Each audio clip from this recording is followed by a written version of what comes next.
bahasa-bahasa saya yang keliru nanti mohon diralat dan direvisi ya. Di sini saya diminta oleh Pak Abid Nego ya, Bang Abid Nego ya, Jeh. Saya sebutnya Bang Abid Nego ya biar lebih akrab ya. Nah, Bang Abid Nego meminta saya untuk menceritakan experience saya. Sebenarnya saya nggak tahu ya harus mulai dari mana, tapi saya mau beritahu bahwa perjalanan ini bukan berlangsung singkat ya. Perjalanan pencarian ini bukan berlangsung singkat. Satu sisi saya sejak lahir memang diajarkan ya untuk berdamai dengan akal yang sudah dimiliki oleh manusia sebagai sapien yang primata paling sempurna ya, Homo sapien primata paling sempurna. Nah, saya diajarkan bahwa saya harus membuktikan, coba buktikan bahwa kamu itu bagian daripada manusia-manusia yang menghuni bumi ini kan begitu. Salah satu pembedaannya yaitu sempat mencari tahu bahwa sebenarnya perbedaan identik ya antara spesies yang paling mirip mendekati manusia yaitu simpanse dengan manusia. Semua silogisme itu kan saya kumpulkan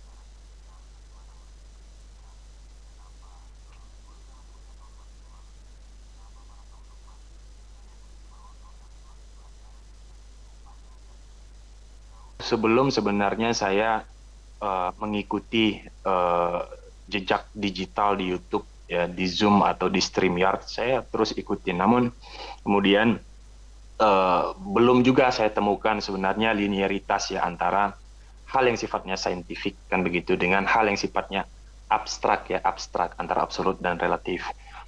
Nah, saya pernah cerita juga perjalanan itu juga saya semakin liar ya, maksudnya semakin berhasrat untuk ingin mengetahui pada saat Profesor Kelin ya pada waktu itu kita selesai ya, mata kuliah filsafat saya tanya Profesor Kelin, "Eh, Profesor eh, saya akan membuktikan saya bagian dari manusia itu, Prof."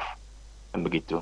Bahwa saya mempunyai alat ya untuk menganalisis sebenarnya apa yang bisa ditangkap oleh manusia, terlepas itu bagian dari penginderaan atau tidak, tetapi kebenaran itu ada, membuktikan manusia berpikir. Oke, ini. Profesor Klein bilang bahwa kamu mau tahu kausa prima itu siapa? Ya, ya saya mau tahu kausa prima itu ada atau tidak, kan begitu. Baik, ada syarat untuk ingin mengetahui kausa prima. Apa syaratnya, Prof? Dia bilang. Saya bilang, Prof Klein jawab bahwa ya ending Prof Klein itu saya beritahu ya endingnya memang dia masuk memeluk agama Islam ya Prof Klein, tapi dia tidak mengubah namanya. Prof Klein bilang, saya ingat betul jawaban itu yang membuat saya agak terdistract ya dengan jawaban dia. Jawaban dia seperti ini. Eh, kamu melihat warna? Pernah melihat warna? Pernah. Oke. Itu subjektif ya sifatnya. Iya, betul. Tak mungkin bisa terlepas dari objek itu sendiri supaya bisa dideskripsikan dan keadaannya, keberadaannya diakui. Oke. Coba ciptakan satu warna di kepala kamu, ya warna yang belum pernah kamu lihat.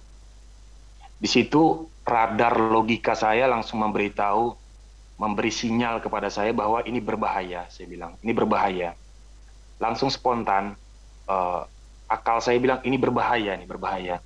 Saya seperti diseret ke final langsung, diseret ke final untuk membuat mata saya ya bahasa metafor, yang metaforik mata saya terbelalak melihat, wah benar nih kausa prima ada kan begitu. Namun saya bilang terima kasih Prof jawaban itu saya nggak jawab apa-apa.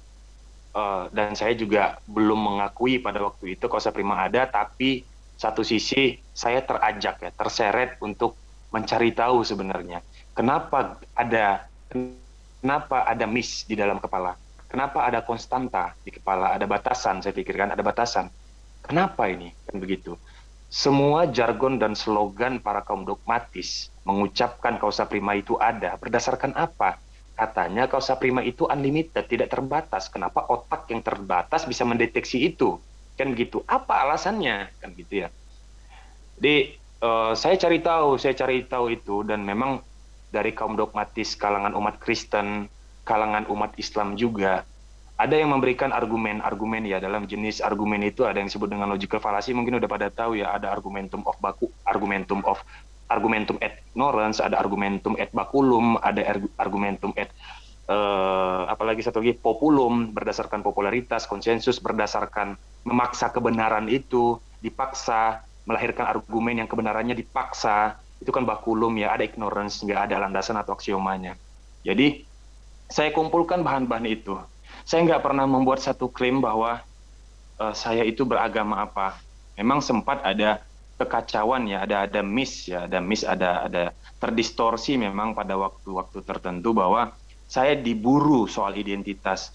Loh, kita sekarang bicara entitas bukan identitas. Saya bukan sedang melaksanakan atau memenuhi syarat-syarat administratif sehingga identitas saya diketahui. Emang saya mau buat apa di Dicapil kan begitu-gitu ya. Saya ada noise-noise, tapi saya tetap berusaha untuk berdamai dengan pikiran saya sendiri. Saya berdamai untuk membuktikan bahwa saya manusia. Kan begitu. Beda dengan simpanse. Yang kata Profesor Yuval Noah Harari itu, simpanse itu uji empiriknya dikasih pisang, dia langsung ambil tanpa mempertimbangkan aspek lain. Ada apa nih? Kenapa simpanse itu tahu itu makanan secara ilmu pengetahuan, tetapi dia tidak mempertimbangkan aspek lain? Kan begitu ya. Sedangkan manusia, dia mempertimbangkan aspek lain. Apakah itu bentuk ancaman, itu jebakan, itu racun, atau kapan saya mau ambil dan kapan saya mau nolak? Manusia tahu itu. Tapi itu bagi saya nggak cukup, kan gitu ya. Bagi saya itu nggak cukup. Jadi saya coba cari tahu lagi dengan beberapa istilah secara ilmiah yang sangat rumit menurut saya ya. Apalagi soal hermeneutika, bagaimana kita mengerti bahasa yang sifatnya metafor, yang bahasa kausa prima yang metafor. Ini kan saya menceritakan masa lalu ya. Berarti saya kan boleh ya pakai kausa prima, walaupun saya sebenarnya pada saat bicara bersama saudara saya yang Muslim, saya bahkan udah nggak pakai kausa prima itu, saya pakai Allah kan begitu ya, pakai Allah. Nah, ini kan sedang menceritakan. Nah, saya bilang, apa? Nggak, saya belum puas dengan hal itu. Saya cari tahu lagi, saya cari tahu. Sampai ada yang bilang, kamu cari panggung. Udah gila kamu. Saya cari panggung. Saya dengan terpaksa saya kasih tahu. Saya udah searching aja istri saya, kita video call. Istri saya Devika Mawardani itu searching aja di Google. Jadi saya bukan mau cari panggung, justru saya bosan dengan panggung, saya bilang. Saya memang mau mencari itu secara objektif, subjektif, dan intersubjektif. Tapi kalau saya hanya sekedar manut dan percaya, apa bedanya saya dengan simpanse? Kan begitu, tanpa mempertimbangkan aspek logis. Akhirnya saya cari tahu, saya cari tahu, saya cari tahu, saya cari tahu. Ternyata memang ada salah satu umat. Sorry, itu agak noise ya. Ya, lanjut Pak. Sorry. Ya. Jadi sampai ada salah satu, saya kira ya dari umat Islam itu, saudara Muslim yang memang dia menceritakan satu kisah, seorang filsuf juga ya, tetapi bukan seorang sofis. Kalau sofis, dia mengerti soal filosofi, tetapi pengaplikasian dalam kehidupannya belum tentu sama. Nah ini Al-Ghazali seorang filsuf dan filosof. Keduanya kan berbeda ya, filsuf dan filosof itu berbeda. Ini siapa nih Al-Ghazali? Saya kira. Saya tanya, apa itu? Al-Ghazali mencari kausa prima itu berdasarkan ilmu pengetahuan, nggak ketemu. Kan begitu ya. Berdasarkan macam-macam nggak ketemu. Akhirnya ketemunya berdasarkan hal-hal yang lebih empirik. Nah, di situ saya agak ini. Di situ ada frekuensi yang lahir di kepala saya. Wah, seorang Al-Ghazali terlepas label dan embel-embel di belakangnya dia beragama apa, tapi dia sedang memfungsikan akalnya di situ. Itu yang saya tertariknya. Dia sedang memfungsikan akalnya. Lalu saya bilang, orang yang memfungsikan akalnya endingnya seperti apa? Akhirnya, endingnya adalah dia menurut analisa saya bahwa dia sudah mengkawinkan ya hal yang sifatnya saintifik ya hal yang konkret dikawinkan dengan hal yang abstrak. Dia kawinkan itu, dia combine itu. Bagaimana mungkin bisa? Saya bilang kan, bagaimana mungkin bisa? Nggak mungkin. Nah, saya berpikir lagi, neokortex kuncinya.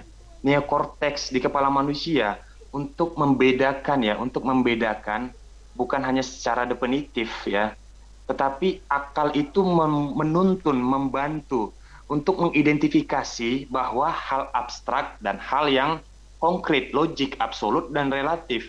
Kan itu tugas nalar sebenarnya, membuat ruang-ruang tertentu. Nah, tapi kalau hanya sampai di situ, nggak akan bisa ketemu soal kausa prima. Ketika membedakan kausa prima dari aspek logik, kan begitu ya, dan kausa prima dengan hal yang tidak logik, imanen sifatnya abstrak. Bagaimana mungkin bisa kalau itu dipisahkan, ternyata disatukan. Saya cari tahu gimana penyatuannya. Saya saya bilang pada saat ngobrol-ngobrol itu, saya udah biasa dengan permainan psikologi. Ya, stimulus-stimulus doktrin yang menekan aspek psikologi saya, sehingga saya blunder dan lain sebagainya. Itu saya udah biasa. Tapi di sini saya merasa ada hal yang berbeda. Saya bilang, saya pikir ya, ada hal yang berbeda. Saya harus cari tahu ini, saya harus menyelam lagi lebih dalam. Saya pikir menyelam lebih dalam. Akhirnya saya bilang, saya sudah dekat di final. Saya bilang, mendekati final. Saya minta dihadirkan satu orang, terserah dia kristolog, ahli teolog, atau siapapun itu ya, dari satu kalangan umat muslim, terserah mau ustadz mau ulama bagaimana macam. Tapi ingat, saya tidak mau saya tidak mau dikotomis ya, iya benar iya benar iya benar, berdasarkan jawaban yang memang sifatnya memaksa, membedakan antara iya benar kan begitu. Harus ada penjelasan-penjelasan yang memang bisa dimengerti. Tapi penjelasan itu bukan argumentum ad ignorance ya, argumentum yang sesuka hati aja. Harus ada aksioma dasar, landasan-landasan utamanya. Terlepas hal itu abstrak atau tidak, yang penting ada landasannya. Dan harus linier, tidak boleh kontradiktif. Satu keterangan bertentangan dengan keterangan lainnya, itu kontradiktif. Dan nggak boleh dipaksakan. Itu di situ saya mulai uji. Itu malam itu tuh, 2 hari yang lalu itu di situ yang diuji memang. Masih ada ya suara saya? Masih lanjut. Ya, jadi ada beberapa dari kalangan umat Kristen. Saya memang betul-betul tanya itu. Pertanyaan saya mulai waktu itu dari bertanya bahwa the Father itu, Bapa itu sebenarnya unlimited atau limited? Unlimited jawabannya. Oke, Jesus Christ itu limited atau unlimited? Limited sekaligus unlimited. Oke, the Holy Spirit itu limited atau unlimited? Unlimited katanya. Nah, oke, unlimited kata dia, the Holy Spirit. Tetapi semua sama ya? Oke, sama. Dalam entitas yang sama? Ya, dalam entitas yang sama. Oke. The Father itu identitas atau entitas? Entitas jawabannya. Jesus Christ itu identitas atau entitas? Identitas sekaligus entitas. Holy Spirit itu identitas atau entitas? Entitas, kata dia. Oke. The Father itu konkret atau abstrak? Abstrak jawabannya. Jesus Christ itu abstrak atau konkret? Abstrak sekaligus konkret juga. Oh, dahsyat, saya bilang. The Holy Spirit itu abstrak atau konkret? Abstrak. Oke. Bolehkah saya tanya, bolehkah Jesus Christ saya panggil Holy Spirit atau Jesus Christ saya panggil the Father? Gak ada jawaban, diam semua. Gak ada jawaban. Boleh nggak saya panggil itu? Kenapa nggak boleh? Bukannya mereka memiliki entitas yang sama, satu entitas. Iya, tapi itu 3 kepribadian. Saya sudah awali kepribadian itu sifatnya abstrak. Mereka memiliki keabstrakan yang sama kan? Jesus Christ memiliki keabstrakan yang sama kan dengan Father, bahwa Jesus Christ itu selain daripada tubuh memiliki identitas, bisa diidentifikasi, ada kepala, ada tangan, ada kaki, tetapi dia punya ketuhanan juga kan, sifat ketuhanan kan, yang unlimited. Abstrak berarti kan, iya. Boleh nggak kalau begitu saya panggil Jesus Christ itu saya panggil Bapa? Wow, boleh-boleh saja jawabannya. Lah, coba tunjukkan sama saya siapa yang pernah memanggil Jesus Christ itu Bapa. Coba. Kan begitu. Tentu Jesus Christ harusnya nggak akan marah ketika dipanggil Bapa. Tetapi keterangan Jesus Christ mengidentifikasi dengan jelas ya, identik antara Bapa dan Jesus Christ. Walaupun entitasnya sama. Artinya apa? Kenapa dibedakan oleh Jesus Christ? Padahal Jesus Christ sedang mendeskripsikan soal entitas. Oke, berhenti sampai di situ. Oke, saya kira mungkin itu seorang yang bukan memang ahlinya menjelaskan itu, lantas saya buru dengan pertanyaan yang kedua. Saya buru dengan pertanyaan yang kedua. Memang saya tugasnya mencari tahu ya, bukan mendiskreditkan paham-paham tertentu. Jadi saya tidak seperti itu, karena saya fair memang pada waktu itu. Habis itu saya lanjut kepada pertanyaan kedua. Oke, Jesus Christ itu limited ya? Iya, kata dia. Sekaligus unlimited ya? Iya, benar. Oke, limitednya itu dibuktikan dengan peristiwa kematian. Ya, the Father membuat satu peristiwa kematian untuk membuktikan Jesus Christ limited. Iya. Lalu kemudian unlimitednya berubah kan, limited menjadi unlimited dengan peristiwa kebangkitan. Iya. Itu the Father yang punya skenario kan? Iya, betul.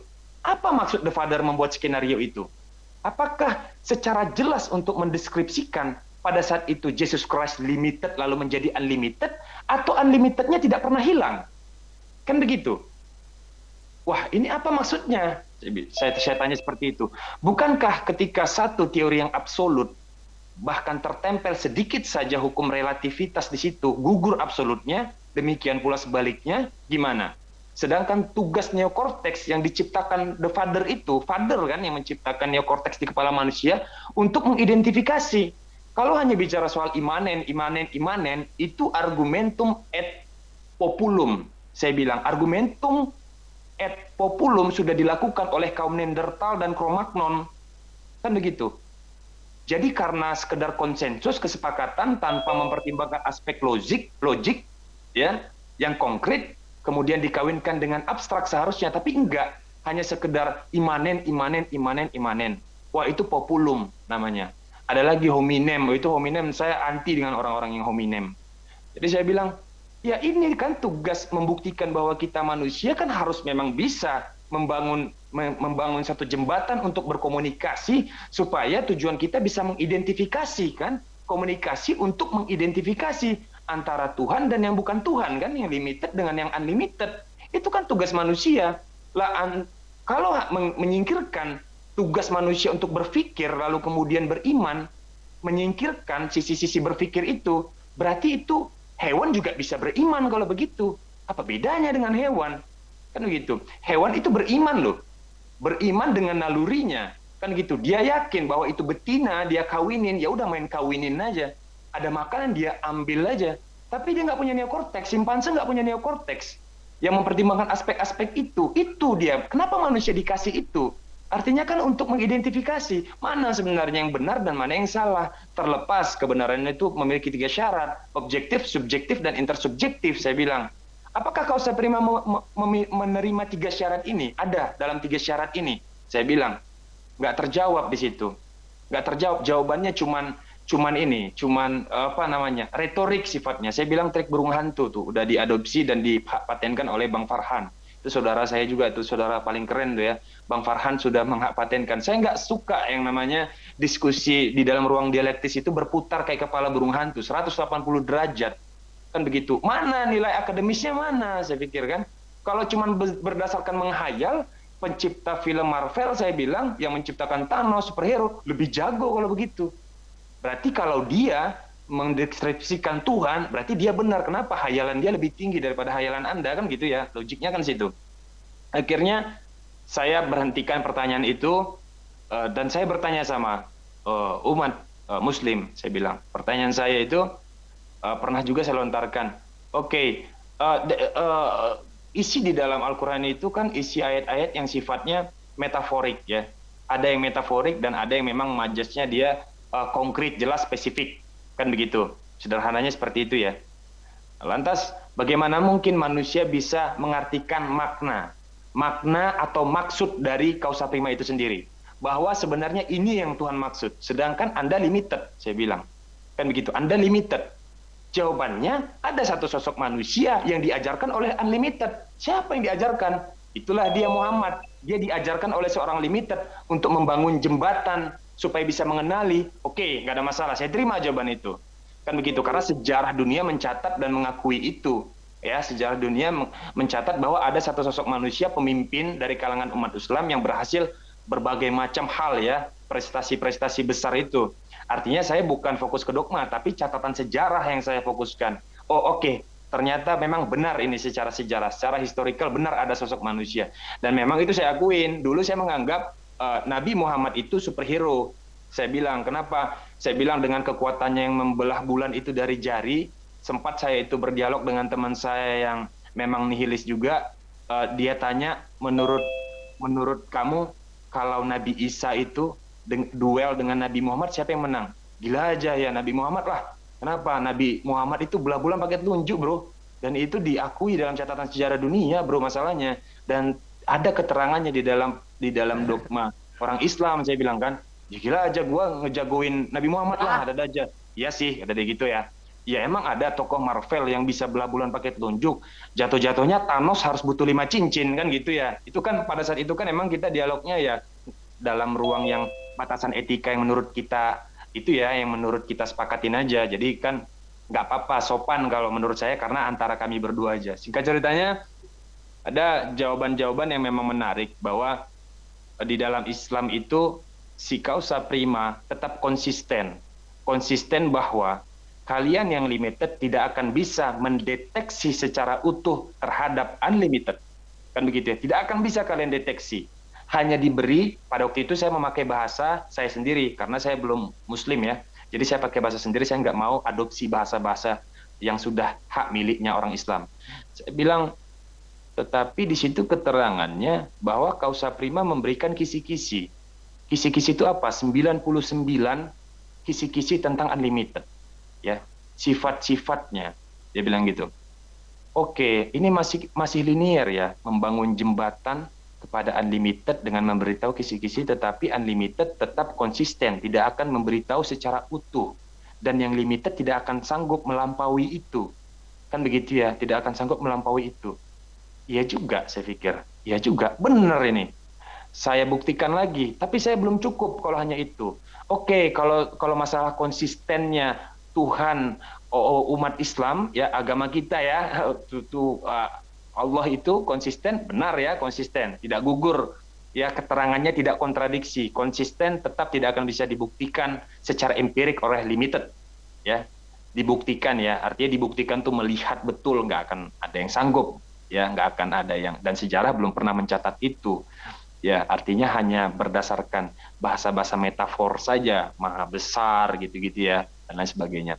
Saya tanya lagi, oke, nilai sastra yang ada dalam literatur Al-Quran itu tinggi, saya lihat tinggi.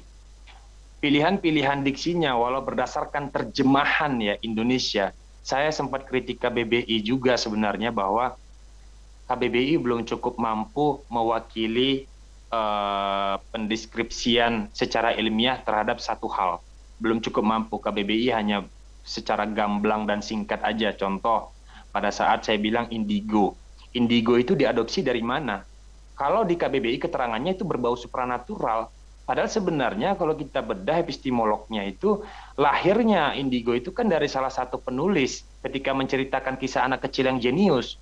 Diadopsi KBBI. Artinya saya juga nggak murni-murni sepakat amat dengan KBBI. Nah, di situ saya bilang tentang syahadat ya, aku bersaksi. Kalau KBBI saksi, keterangan saksi apa? Melihat, mendengar, mengakui, dan lain sebagainya kan? Itu kan itu ya. Nah, tapi tugas neokorteks kan nggak sedangkal itu sebenarnya, karena ada kata saksi, kiblatnya dan imam besarnya KBBI, maka dia nggak percaya. Itu udah, itu sama dengan, sorry ya, simpanse, saya pikir gitu. Itu simpanse. Saya bukan berada di tahap itu masalahnya.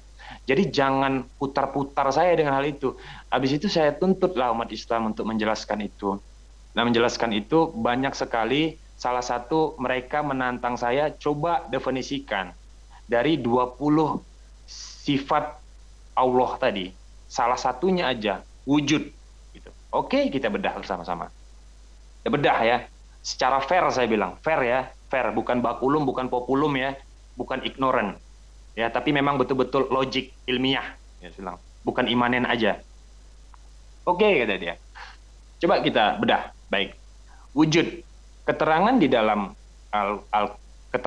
Al-Qur'an menurut penjelasan itu bahwa wujud itu diperuntukkan hanya untuk dimensi entitas yang unlimited. Kan begitu. 20 itu berarti wujud yang ada di dalam eh, 20 sifat, salah satunya wujud, definisinya hanya diperuntukkan kepada entitas yang unlimited. Berarti limited tidak boleh memakai definisi wujud yang unlimited. Tidak berhak. Saya tuntut lagi. Berarti bagaimana kita bisa berkomunikasi? Baik, kata dia. Oke, dia bilang, wujudnya itu hanya sekedar wujud atau maha wujud. Kan gitu ya, maha wujud. Artinya wujud unlimited itu sudah wujud yang paling besar kan? Iya, benar. Nah, ada nggak yang kecilnya? Ada. Siapa? Kita. Oh iya juga, saya pikir. Iya, benar, saya bilang. Berarti ada dulu kata wujud itu dilahirkan yang pertama kali, induk daripada wujud itu, lalu kemudian melahirkan anak-anak wujud-wujud itu tadi, ya cabang-cabang, bukan anak lah, cabang-cabang wujud tadi. Inilah materi, materi yang ada di multiverse. Kan begitu ya, materi yang ada di multiverse itu wujud, tapi wujudnya wujud yang limited. Tidak bisa mendeskripsikan wujud yang unlimited, tetapi keberadaan wujud itu sudah dihadirkan di dunia untuk membangun komunikasi antar sesama manusia menuju yang unlimited. Wah, gila nih saya pikir kan. Ini gila, saya sampai berkeringat saya. Wah, ini memang ilmiah nih, ilmiah. Jadi tidak lepas dari terminologinya juga. Epistemolog, ontolog, aksiolog, dan terminolog. Jadi saya bahas. Oke, saya bilang, kalau gitu saya mau masuk kepada a priori dan a posteriori. Makna dari wujud sebenarnya sudah bergeser atau tidak yang diberlakukan di dalam keterangan umat Islam yang dipakai umat Islam saat ini. Oke, kalau begitu. Jangan pakai hermeneutika radikal ya. Ya, hermeneutikanya tetap dalam wilayah terminologi ya. Ya, nggak boleh a posteriori dan nggak boleh a posteriori ya, berarti a priori ya gitu. Macam-macam. Saya kaji itu. Saya kaji, ternyata kenapa masih linier saya pikir ya. Kenapa masih linier? Saya jadi teringat dengan pertanyaan saya yang belum terjawab dahulu kala. Ya belum terjawab tapi akhirnya terjawab. Waktu itu saya berpikir bahwa kalau memang hukum alam, hukum semesta, hukum kausalitas tidak melibatkan kausa prima, lantas kenapa secara empirik saya dan semua manusia margin of error-nya mengalami peristiwa ini? Kesialan beruntun dan keberuntungan beruntun. Kenapa pagi tiba-tiba hujan, toto siangnya bocor, toto sampai kantor dimarahin, sampai rumah anak sakit dan kehilangan dompet pula lagi. Kalau memang runtunan itu dalam satu hari, hukum semesta, kausalitas bisa sedetail itu membuat hukum itu, walaupun kita melibatkan ajas atau hukum probabilitas kemungkinan, nggak mungkin seakurat itu. Saya bertanya, apa jangan-jangan ini kausa prima? Saya pikir kan. Nah, perjalanan itu semakin dimulai, akhirnya ada salah satu umat Islam yang berdoa pakai bahasa Arab. Jelas saya nggak tahu bahasa Arab itu apa, tapi dia berdoa tuh di situ. Izinkan ya Pak Nihilis, saya berdoa tadi. Dia berdoa. Saya langsung bekerja sama dengan akal saya. Jangan ada gelombang-gelombang yang bisa mempengaruhi psikologi. Oke, saya kerjasama dengan akal saya. Dia berdoa dalam bahasa Arab. Di situ ada yang unik sebenarnya, yang unik. Pertama saya tolak ya, ada yang unik. Kenapa ada frekuensi dan gelombang yang berbeda ini ketika dia berdoa ya? Apa ini yang disebut dengan makna yang sedang bicara, kan gitu ya? Makna yang sudah terbentuk, ya, tapi sifatnya abstrak. Kenapa ada frekuensi yang berbeda? Atom itu nggak punya kesadaran, nggak mungkin ada getaran-getaran gitu ya, gelombang-gelombang dalam diri saya ketika dia berdoa. Gak mungkin atom bisa mendengar itu, karena yang membuat frekuensi saya seperti ini kan tidak mungkin tidak melibatkan atom, bahkan subatomik saya pikir, mechanical quantum, bahkan Lepson boson quarter 11 familia, string theory. Gak mungkin ini atom bisa mendengar doa ini sehingga bisa mengganggu konsensitas dalam diri saya kan. Saya pikir, wah ini gila, saya pikir kan, dalam pikiran saya ini gila. Ada yang bilang namanya Bang Alif bilang begini, sebenarnya Pak Nihil sudah melihat gerbang kan? Iya, saya hanya melihat gerbang. Saya akuin gerbang itu ternyata ada, kan gitu ya. Gerbang menuju kausa prima ada. Ya, tapi Bang Nihil belum mau masuk kan? Jangankan masuk ya, bahkan saya belum tahu cara mengetuknya seperti apa. Dan apakah kalau kita kan ngetuk pintu rumah orang, ada syaratnya ya 3 kali baru boleh masuk. kan gitu ya. Nah, kalau dalam hukum causa prima bagaimana nih etikanya? Kalau causa prima itu ada, saya bisa ditempeleng kalau main asal-asal masuk ke lingkungan orang. Kan begitu ya, menjadi penghuni-penghuni di dalam nih gawat, saya bisa ditempeleng, saya bisa-bisa ini karena saya sudah mengetahui sosok causa prima 90% ada kehadirannya. Masih ada ya suara saya? Masih, Ada nggak ya? lanjut Pak. Masih. Iya, masih. Iya. Jadi saya pikir setelah itu saya coba, akhirnya saya diizinkan untuk singkat ceritanya ya, saya diizinkan untuk masuk menjadi penghuni di dalam gerbang itu dengan syarat-syarat formal yang memang sudah diatur oleh Causa Prima, dan memang ada hal-hal lain lagi ya yang berkait dengan iman itu tadi, imanen tadi. Saya bilang, saya yakin Causa Prima lebih mengetahui ya maksud saya, karena dia yang menciptakan otak saya. Gak ada orang yang bisa klaim bahwa syarat-syarat yang saya penuhi itu adalah dusta, itu urusan kalian, kan begitu ya. Tetapi causa prima, saya sudah buktikan kepada causa prima. Saya meyakini causa prima berdasarkan alat yang memang diciptakan oleh causa prima itu sendiri, akal. Lalu kemudian saya melahirkan keyakinan dan kepercayaan, imanen yang disebut dengan iman, yang sifatnya imanen ya. Saya sudah saya sudah coba combine itu, mengkawinkan itu, walaupun belum secara utuh ya, tetapi saya pikir itu pun belum cukup bisa sebenarnya mengetahui betapa uh, luasnya ya. There's no constanta about causa prima. Gak ada batasan tentang causa prima ini. Jadi saya pikir oke, saya berdialog lagi dengan pikiran saya berdialog gimana, siap nggak kira-kira ya untuk menerima konsekuensi yang ada di dalam. Saya yakin akan banyak tekanan di dalam nih, akan banyak dinamika, dan banyak sesuatu yang menarik.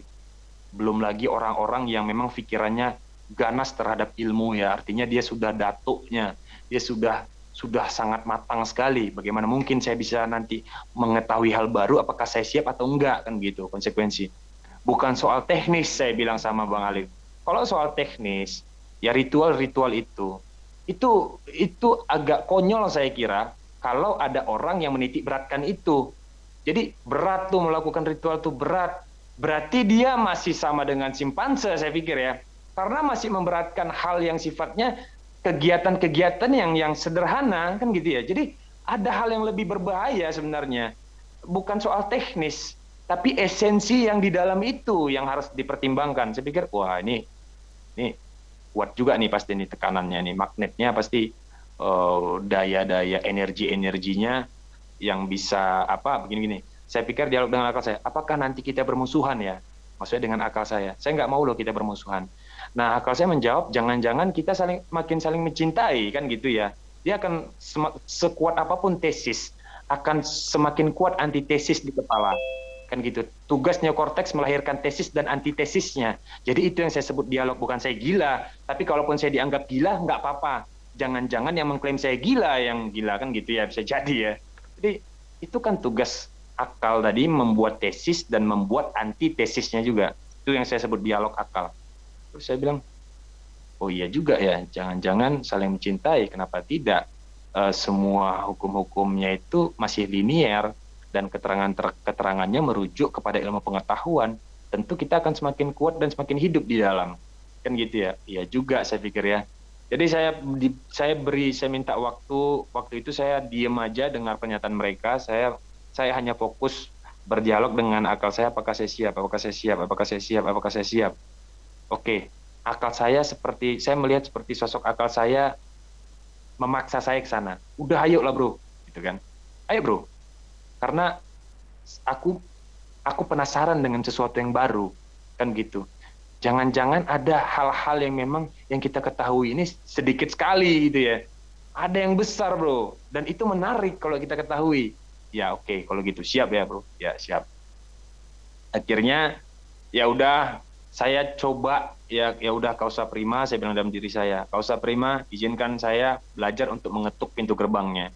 Dan kalau saya masuk sebagai penghuni penghuni dari isi dari lingkungan itu, ya ruang besar itu, causa prima tolong jadikan saya semakin uh, uh, semakin bisa membuktikan kepada Kausa Prima bahwa saya manusia yang berpikir, bukan seperti simpanse yang tidak berpikir. Oke. Oh, saya sempat nanya tuh sama umat muslim, ada nggak keterangan di Al-Quran itu soal akal? Ada, katanya. Apa itu? Itulah dia afala. Afala takilun. Nah, itu ya. Afala taqilun. Nah, itu. Terus apa? Ya, kalian tidak berpikir. Lalu ada lagi. Celakalah bagi orang-orang yang tidak menggunakan akalnya, kan gitu ya. Wop, langsung saya dapat gitu. Fix, berarti Kausa Prima memang menginginkan manusia itu berakal, menggunakan akalnya. Itu tujuan diciptakan manusia sempurna. Bukan menggunakan intuisinya ya. Kalau intuisi, masih ada beberapa golongan hewan primata yang punya intuisi. Radar-radar berbahaya. Ketika dia menemukan satu binatang yang berbahaya, tanpa ada alasan apapun, intuisinya bekerja. Lalu dia menjauhinya. Bukan intuisi, ini akal nih yang diminta nih Kausa Prima nih. Berpikir supaya bisa melahirkan keyakinan yang utuh. Ya udah, singkat ceritanya saya mengikuti syarat-syarat itu.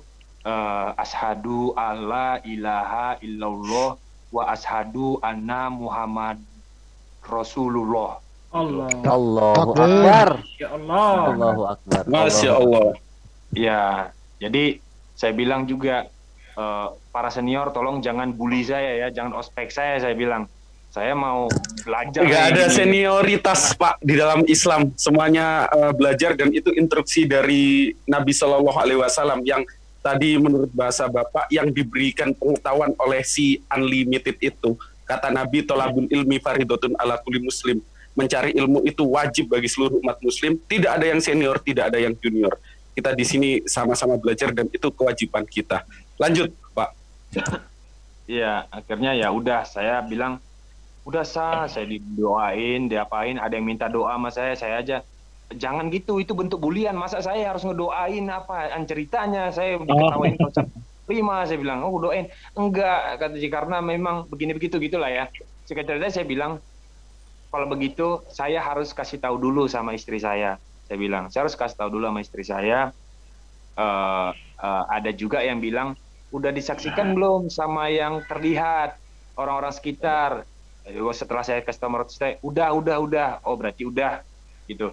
Nah saya kasih tahu istri saya, ya istri saya nggak ada masalah karena memang latar belakang keluarga kami memang sama-sama liberty gitu. Istri saya liberty, makanya dia way of life-nya kejawen.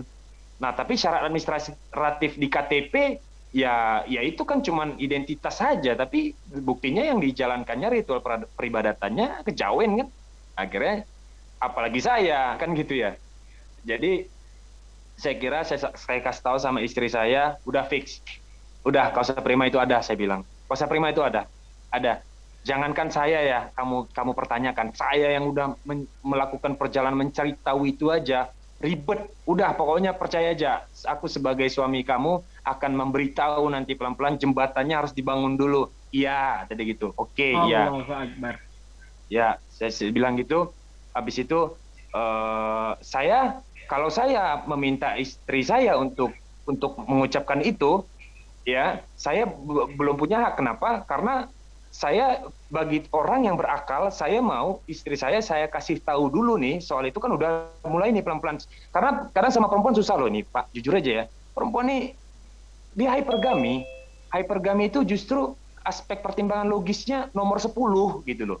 Jadi nah ini dia kan bilang akhirnya, ya terserah gitu-gitu. Kalau memang panjenengan bilang itu Kausa Prima ada, ya aku yakin lah, karena kan panjenengan itu dari dulu memang wataknya keras sekali, keras terhadap hal-hal yang memang penting kan gitu. Iya gitu saya bilang.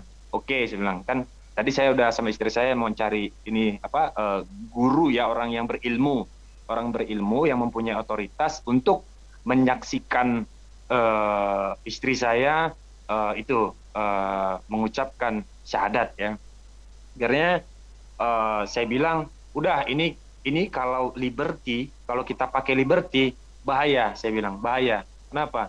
Kausa Prima bisa-bisa penyet kita nih secara tiba-tiba, gawat. Aku tidak bisa menolong dirimu kalau ternyata Kausa Prima bilang surprise.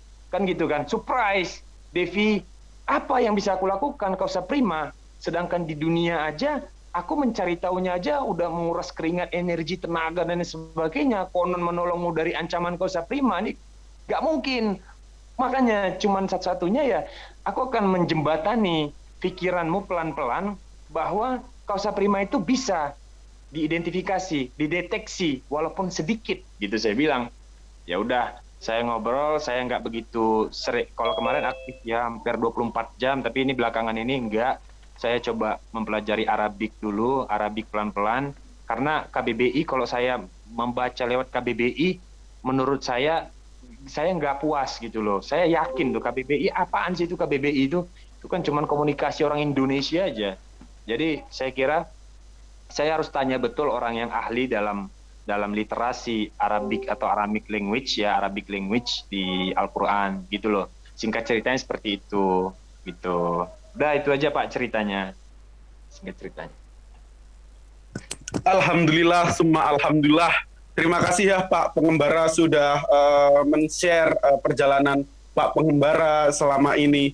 Dan Masya Allah kita menemukan banyak epistemolog yang disampaikan oleh Pak Pengembara dan tentunya khazanah keilmuan kita, dan ini merupakan bukti-bukti bahwa Islam itu ketika ingin orang revert, kalau di dalam konsep Islam itu semuanya itu terlahir muslim dan nanti ada yang keluarganya Katolik terus dia mengembara jadi ateis, itu ujung-ujungnya kalau convert itu dikatakan revert, yakni kembali, dan akal digunakan, tentunya akal itu sinkron dan berjalan mulus dengan Islam.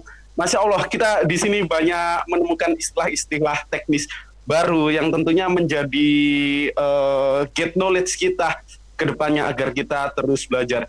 Dan saya kagum pertama kali melakukan diskurs dengan Pak Pengembara ini. Masya Allah, membuat saya tercengang dan saya harus mencari-cari bahasa teknis-teknis tentunya sesuai dengan keakademisan, bukan hanya otot-ototan begitu.